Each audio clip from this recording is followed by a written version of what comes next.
Assalamualaikum warahmatullahi wabarakatuh.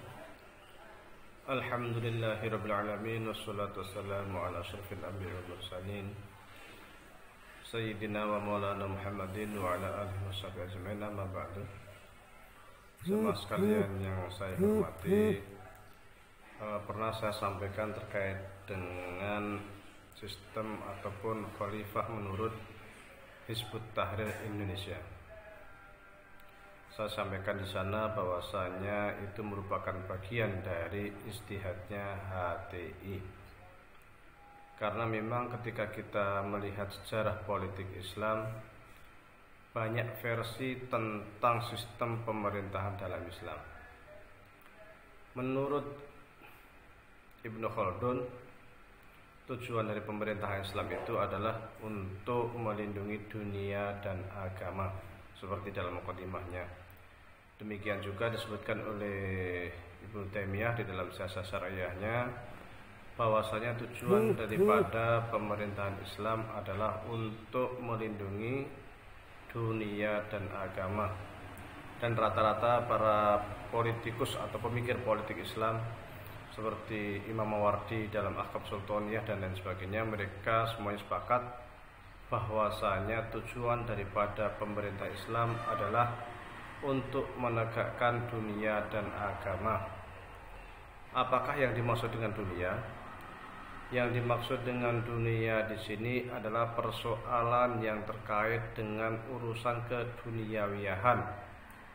Misalnya di dalam suatu masyarakat itu terjadi percekcokan antar sesama, terjadi perselisihan, baik mungkin terkait hutang lah, terkait bisnis lah, terkait macam-macam. Dan ini hanya dapat diselesaikan di pengadilan. Maka butuhlah pemerintah itu. Ini termasuk urusan dunia. Juga misalnya suatu masyarakat itu butuh kesejahteraan, butuh ada yang mengatur untuk supaya ekonomi masyarakat lebih makmur. Ini juga bagian daripada urusan keduniawiyahan. Tetapi bisa jadi suatu kali ada musuh datang kepada pemerintahan Islam, sehingga mereka berusaha untuk menghancurkan umat Islam, merusak agama Islam. Maka disinilah pentingnya menjaga agama.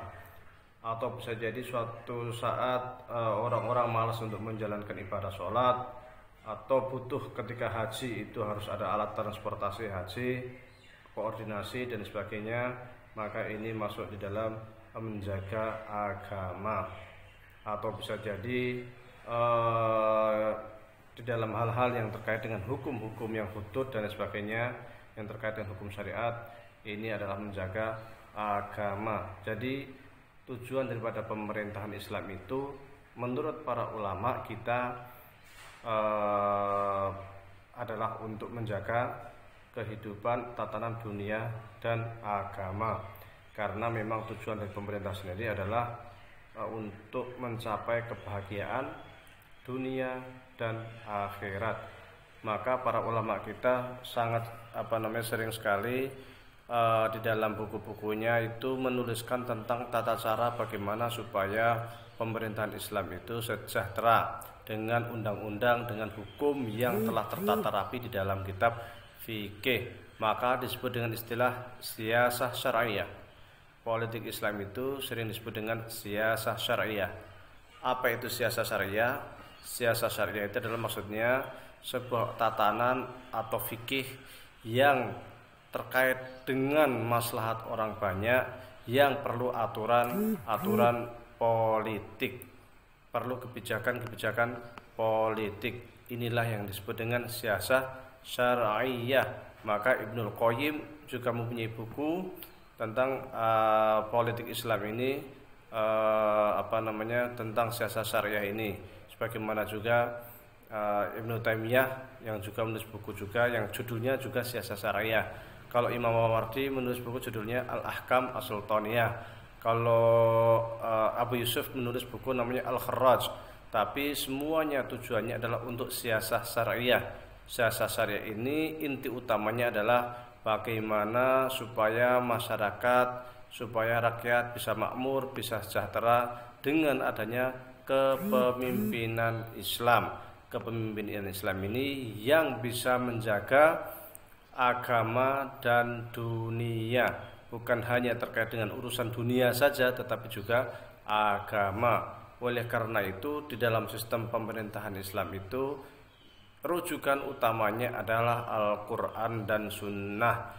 Maka karena pemerintahan ini penting, ulama ahli sunnah wal jamaah sepakat bahwa penting atau wajib untuk nasbul imam, mengangkat seorang pemimpin negara. Kewajiban ini bukan karena akal, tapi menurut mereka karena hukum syariat yang menuntut adanya pemimpin ini.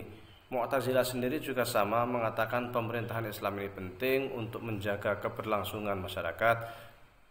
Bukan hanya Al-Quran, bahkan menurut mereka kewajiban ini berdasarkan kepada akal, karena secara logika masyarakat butuh hukum, masyarakat butuh tatanan, masyarakat butuh sesuatu yang dapat mengatur mereka sehingga kehidupan mereka lebih sejahtera, sehingga ketika ada persoalan-persoalan yang terjadi di antara mereka bisa diselesaikan di pengadilan dengan cara yang baik dan dengan cara yang seadil-adilnya berdasarkan Al-Quran dan Sunnah Rasulullah SAW.